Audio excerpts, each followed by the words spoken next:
Good morning and happy Tuesday. As you can see, we have snow again today, and that was pretty exciting. They predicted that it was going to snow, but then we weren't sure if it was actually going to snow, and it did. So I can for real use the snow hashtag. So we have snowflakes today. And also we were supposed to basically canceled our morning plans. So that was kind of, now we get a quiet morning. So good morning. We're going to be talking about 11 things you can do tonight to set you up for success tomorrow. So good morning. I have a little visitor with me today. Yay, you get to chat. This is Silas. Do you want to say good morning? Good morning. Do you want to tell them why you're very sad, why you were sad this morning? Because they canceled the conference. They canceled. I had a speaking event this morning and they canceled it because of the snow. And so this is speaking event number 2 that has gotten canceled because of the snow. So poor Silas. Poor Silas, he was going to go to the last one and it got canceled. And then he was going to go to this one and got canceled. So she asked how swimming is going. Do you want to? You're really enjoying it, aren't you? Yeah, but we're hoping, I think swimming's not going to be canceled this afternoon, so he is excited about that. Okay, you're going to go have breakfast? I thought I was your blocker. You're my blocker? Okay, all right. Okay, shut the door behind you. Okay, so yes, Brian, we will get Silas to a conference. Okay, so good morning. I'm so glad to be here. I got really good sleep last night. I went to bed like at 8:10 and then woke back up at like 10 o'clock and was up for a little while, but really good sleep. So anyway, for those of you who are new, my name is Crystal Payne and I'm the founder of MoneySavingMom.com. I am also the creator of the 14-day online course called Makeover Your Mornings, and that is at makeoveryourmornings.com.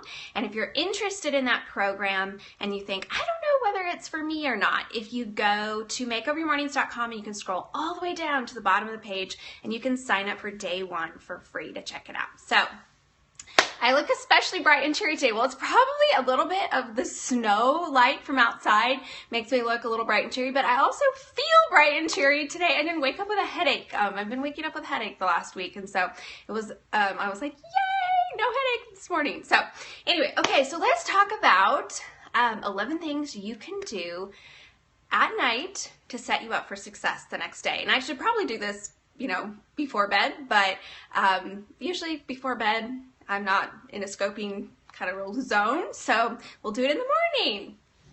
Okay, so number 1 is to make a list for the next day. This is so important that you set yourself up for success the next day by making a list, by saying, I am intentionally deciding that these are the important things, the important blocks of time, the important rocks that you're going to put in that jar, and you're going to say, these are the important things. Is there a way to watch previous scopes? Yes. If you go to catch.me/MoneySavingMom, there's an overload of scopes from me, and you can even binge watch, although some people have told me they've done that, and I'm not sure why you would do that. That sounds a little scary to me. But catch.me/MoneySavingMom. Yeah, to assign us friends. We are not gonna, that is not one of the things on this list, but it is on my list. Okay, so number 1, make a list for tomorrow. Take a few minutes and look at your calendar for the next day and say, what are the important things, and make out a list. Number 2, cross 3 things off of your to-do list. And you might think, well, that sounds kind of counterproductive. But what I challenge myself to do is to look at my list and say, do I have to do all of those things? Do I have to do all of those things on that list? Am I feeling obligated to do it because someone else is making me feel obligated, or because usually it's myself making me feel obligated? Am I coming to Sally's launch party tonight? That is a good question. I should sign up for that, shouldn't I? I've been hearing so many great things. For those of you who don't know Sally Clarkson, who wrote the life-giving home that we're talking about, she has a lunch party tonight. Maybe can someone put in the details in the comments for us so that I can know where to sign up, because I need to know where to go to sign up. So number 1, make a list for tomorrow. Number 2, cross 3 things off your to-do list. This really causes you to analyze your list and see, do I need to do all of these things? Am I overcommitting? do I need to scale back? And maybe you don't find 3 things to cross off, but just to really step back and analyze your list.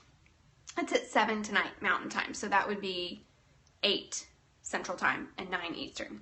Okay, number 3, do a quick tidy and pick up. Just go through the house and quickly, take 5 or 10 minutes to just pick up the main living areas of your house. It is so amazing how much better you feel when you wake up to a clean house. And I feel so much more productive and so much more ready to just jump into my day when my house is clean. So do a really quick tidy and pick up. Number 4, shine your sink. This is from Fly Lady. For those of you who don't know about Fly Lady, which probably everybody in the world does, but in case you don't, her site is flylady.net, and she really inspired me when I was first married and we're living in this little tiny apartment, and I'm trying to figure out, just how to set those routines and be a good homemaker, because that was really one of the things I want to be intentional about. And so flylady.net, she really challenged and encouraged me to set those morning routines, set the evening routine, and to just make those little tiny changes and just take those baby steps. And so her thing is shine your sink, and that basically means that you do your dishes and that you actually shine your sink, as in you take a towel and you wipe out your sink. And so when you wake up in the morning, your sink is shining at you. And there's something about having my kitchen clean and having that shining sink that just makes me so happy in the morning. And I've said this before, but I'll say it again, that whenever I have my kitchen clean, it feels like my whole house is clean. I don't know what it is about it, but for me, when my kitchen's clean, it feels like my whole house is clean. So shine your sink. Okay, and take your vitamins. I am a big believer in taking vitamins, and as I fessed up the other day, I do more than take my vitamins. I have a sinus rinse that I do every single night, and it's gross and it's icky, but it makes a world of difference. So I have some vitamins that I take, I have some pills that I take, and I do the sinus rinse. And something about me doing that before bed, some people say that if they do it before bed, it makes them not be able to sleep well. Well, for me, I found that if I do it before bed, I sleep a lot better. Take your vitamins, get the coffee pot ready. Coffee is essential. Coffee. I am such a big coffee person. And can't do the sinus rinse, it freaks you out. It totally freaked me out, but I was at a desperate place for 3 months. I couldn't breathe out of my nose and I couldn't smell. And you get to a desperate place, and I was having really debilitating headaches. This was a few years back, and so I'm like, I'm gonna get brave and I'm gonna do the sinus rinse. And you feel like you're kind of drowning yourself for 3 days, but then finally it actually starts working and it's amazing. Okay, so get your coffee pot ready. And make sure that is ready to go in the morning. Number 7, lay out your clothes. It is so important that this is one thing for me that's made such a big difference, is just taking time to go into my closet and pick out what I'm gonna wear the next day. I pick out down to earrings, everything is picked out so that in the morning, then I can just really quickly run into my closet when I'm ready to take my shower and it's all ready to go.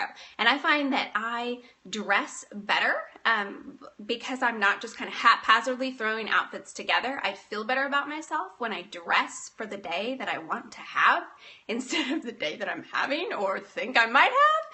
Dress for the day that you want to have. And so laying out my clothes before bed is one way that it just sets myself up for success the next day. Start winding down early. And this is something that I'm still working on. How do you do all this and get to bed by 8?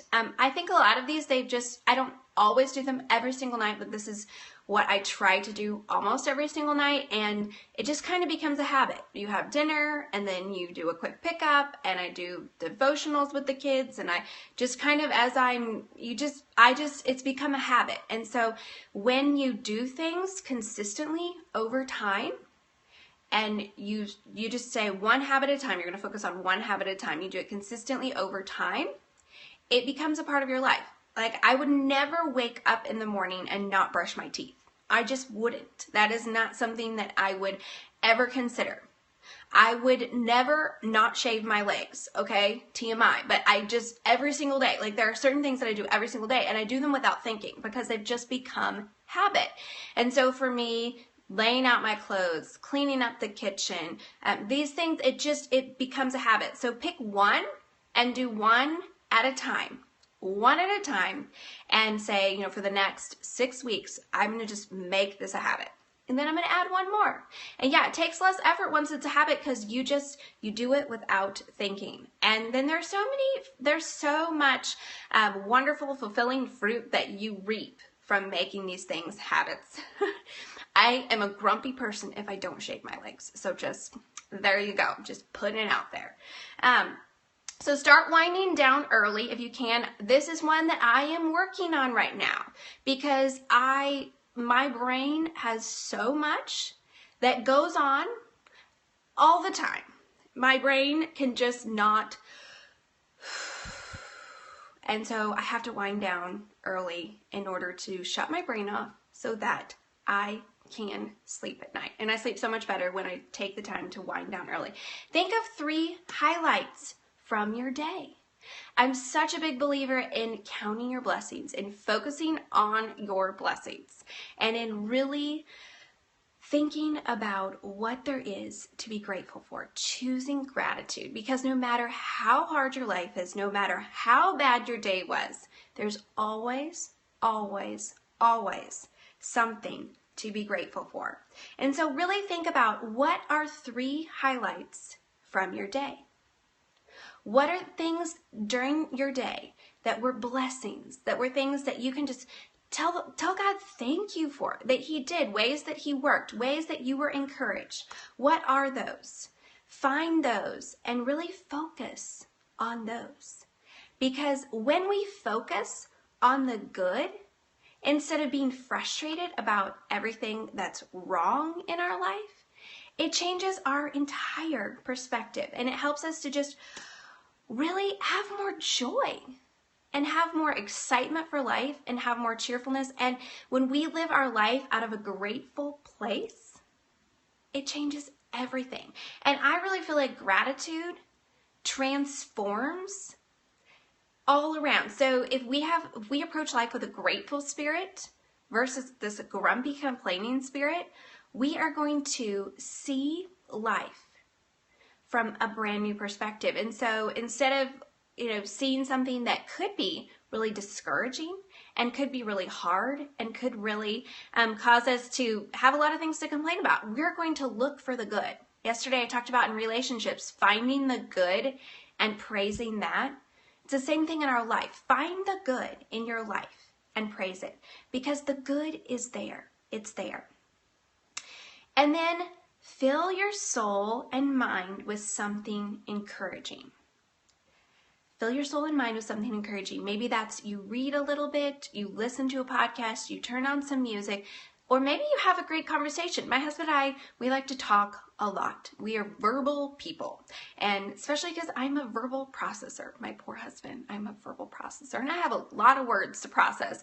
And so at night, we'll just talk, and we'll just tease each other and have fun, and we will just really just focus on the positive. And we do that a lot. That's kind of like our winding down. Last night, we were talking about Myers-Briggs personality types, and I was listening to a podcast on his personality type, and we were just talking about that, and we were teasing each other, and we were joking, and it was so much fun. It was just a positive way to end our day.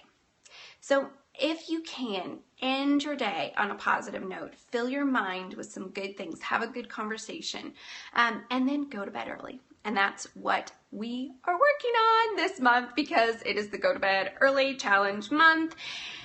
And I still am a work in progress with that. But anyway, so those are 11 things that I wanted to share with you that they have helped me to set myself up for success the next day. I'd love to hear from you. What helps you to set your day up for success? What do you do before you go to bed? Maybe it's just a few things, but what do you do before bed that really helps you set yourself up for success? Now, not on this list was what I shared with you a few was it last week, I think, where I talked about a new habit that we're developing this year is me spending 10 minutes with each child before bed. And that is becoming one of the most beautiful things. It's just our time where we're reading a little devotional together, and then we just talk, and I say, what do you want to talk to me about? What can I pray for you? How was your day? What are you thinking about? Do you have any questions for me? And just really fostering that conversation and just taking those 10 minutes and just that they know this is their 10 minutes with mom. And they have just been looking forward to it and just eating it up. And it's become such a beautiful part of our evening. And I also found for me that just where we lay in bed together and we're snuggling and we're reading and we're talking and we're praying, and 30 minutes of that, because I have 3 kids, so 10 minutes, 10 minutes, 10 minutes, it causes me to really calm my heart and wind down. And it's been a great thing for me to do before going to bed. How do I find energy at night? I don't have a lot of energy at night. So that's why I save the stuff at night for me that is kind of the easy stuff. I don't usually do stuff that's going to require a lot of brain power. I don't do stuff at night that's really going to require me to be firing on a bunch of cylinders. And so just finding those things that for me are really calming and simple, and doing those after dinner. Because I try for me that after dinner, there's really nothing else that I have to do. And after dinner is just kind of a blank slate for family time and for just that wind down time and those things that we're doing. So anyway, so that's what I wanted to share with you today. I'm going to hop off and then we'll hop back on and we'll do the Life Giving Home book club. So many people have just been saying that they're so excited about this. So yay, I'm really excited that that this book is something that you're excited about. So we'll do that. And also at 3:30 Central Time this afternoon, I am going to do a scope on how I make money from my email list, because a lot of people have been asking me. I've been talking about email lists, and I've been talking about how to build your email list, and a lot of people are saying, how do I make money with my list? How are you making money with your list? So this afternoon, we're going to talk about how to make money with your email list. And for those of you who are asking about getting the list of what I just shared, I will go put a link on my scope page, MoneySavingMom.com/scope. I'll put the link on there to the list so that you can have that if you missed some of the things. So anyway, ask how old my children are. They are just turned 11, 8, and 6. So when do I think Makeover Your Evenings will come out? We are filming in 2 weeks. We are filming it. I'm super excited about it, and it is going to, I think it's going to come out in the end of sometime in April. I think the 3rd week in April. However, I am not holding myself 100% to that, because y'all don't know this, but I'm going to Israel, and I'm going to Israel and Italy. And the beginning of, it's in 4 weeks. I'm super stoked about it. It's this crazy opportunity, and it's like one of the few things that I said yes to this year. And I'm gonna be gone for 10 days. And I'm really excited about it. It's this amazing opportunity, but I'm trying to really pad either side of that trip. So we're gonna do the filming, but then we'll see with everything. I'm trying to just make sure that I'm not overloading my schedule. So anyway, yeah, a dream trip, and it's all expenses paid, and it's this kind of crazy sort of set of circumstances. And my only very sad thing is that I'm going by myself, but I'm going with some really amazing people, and super excited about that. So I'll have to tell you more about that later. But anyway, I'm kind of, because that came up, we're trying to make sure that I just feel like my month of March, I want to focus on, because it's the 5th through the 15th, so I want to focus on that, and then the recovery from that, and just plugging back with my kids. So I'm hoping it'll be April, but I might need to give myself a few more weeks, so we'll just see. But anyway, so that was that. So I will hop off, and I will do the Life Giving Home Scope, and I hope you all have a wonderful day.